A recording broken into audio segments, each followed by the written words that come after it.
To use up some scrap materials that I had lying around, I wanted to make a fun treat station for my lovable pup Zoe. So I began with this old shelf that I had and I painted it using Dixie Belle's chalk mineral paint in the shade in the navy. So I went over the whole piece, making sure that I got the fronts, the sides, and the edges, and then I just let that dry. Next, I came in with these scrap 2x4 pieces, and again, I covered them in my Dixie Belle paint as well. Again, making sure that I did the sides, the tops, and also the ends because those pieces will be showing as well.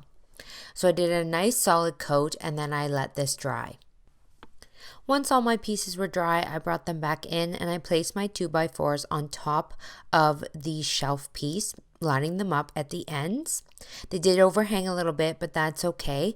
Then holding it, I flipped it over, and then from the back side using a drill, I drilled in 2-inch screws from the underneath into the 2x4s. So 2 on each side to make sure that my 2x4s were secured to my shelf. Once drilled in and screwed in, I flipped back over the shelf. When I was drilling, the wood did move a bit and it scuffed up the paint, so I just went over it again with some more of the Dixie Belle paint just to cover those scratch marks.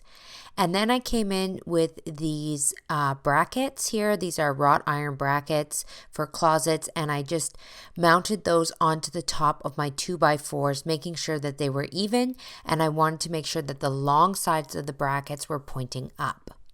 Then I'm going to take these 2 empty plastic water bottles and I'm going to remove the caps. I don't need those. And I'm also going to remove the paper packaging as I don't need those either. Then I'm going to go ahead and I'm going to take a sharp instrument. This is just a crafting tool that I have. You could use scissors or a knife, and I'm just going to poke a hole into the plastic water bottle and flip it over and do one on the other side. And then I'm going to repeat the process on the other bottle. Then I'm going to take a yarn needle and using some embroidery thread, I'm going to thread that through the needle. And then I'm going to take the needle and I'm going to push it through one of the holes. And I do have to kind of squeeze the water bottle a little bit and pull it back out the other hole. And then on the same string, I'm going to do it again through the other bottle, threading it through each hole and back out again. And now I have both these water bottles on the same line of string. And you can see here they dangle and they move. So next I'm going to go ahead, I'm going to take these water bottles and I'm going to attach the string to the top of my brackets. You want to make sure that the string is pulled very tight. You want this string to be nice and tight so that the bottles don't droop or sag. So I'm just going to tie a nice knot here on one side of the bracket.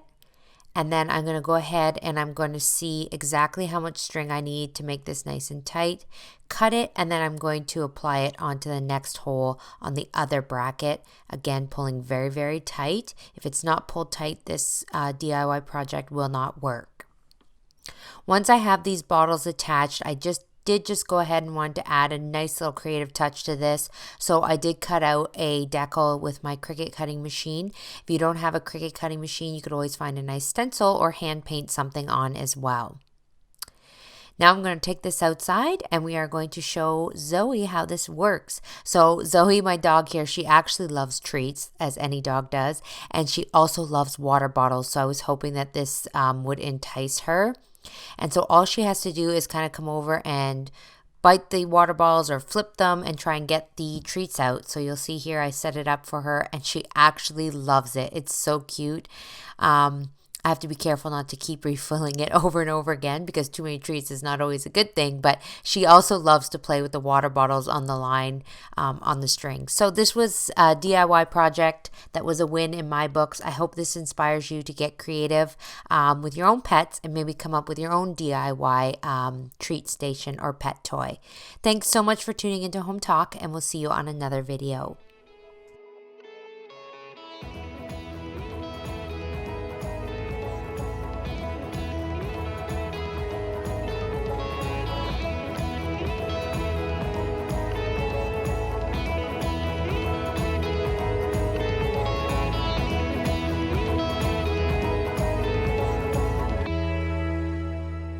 My dog is a bit of a messy eater. He would frequently get kibble in the water side of his dog bowl. Now we can make sure he has fresh water without dumping out all his food. To create this dog bowl stand, you'll need a few power tools, but this is a perfect beginner project. Trace the bowls onto the board and cut down to the appropriate size. Mine was approximately 12 inches by 6 inches.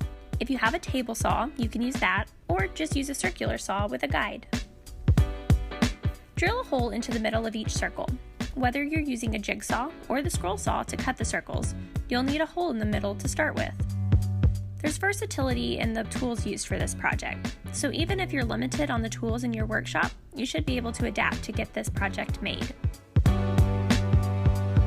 Using either the scroll saw or a jigsaw, cut out the circles. It doesn't matter too much how good a job you do on this part.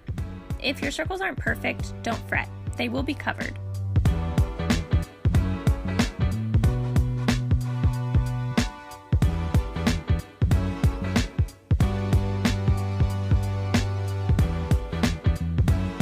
Use sandpaper or a Dremel to sand down the circles and any rough edges.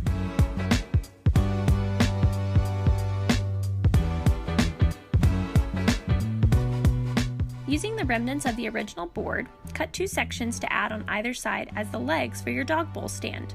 Mine were approximately 3 inches, but if you have a taller dog, you'll need to make yours taller. Using wood glue, attach the legs to either side. I used clamps to hold it in place, but you could also set something heavy on top until it dries if you don't have clamps or a corner clamp.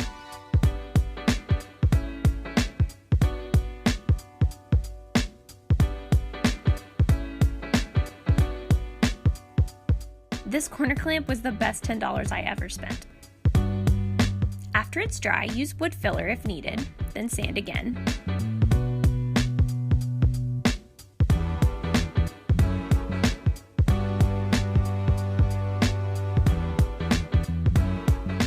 And add paint or stain as desired.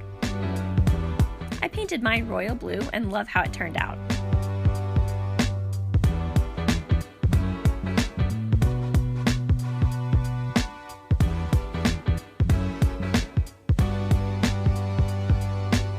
Barkley loves his new dog bowl stand, and I love how easy the bowls are to clean.